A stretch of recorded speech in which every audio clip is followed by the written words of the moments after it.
Hi everyone, today we will talk about how to fix Facebook gray account problem.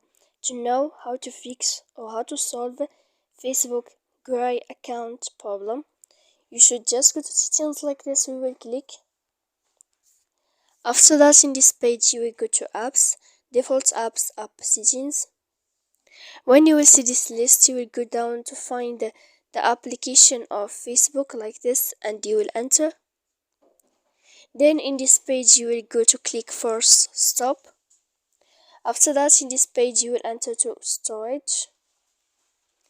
Then in this page here you will go to click clear cache.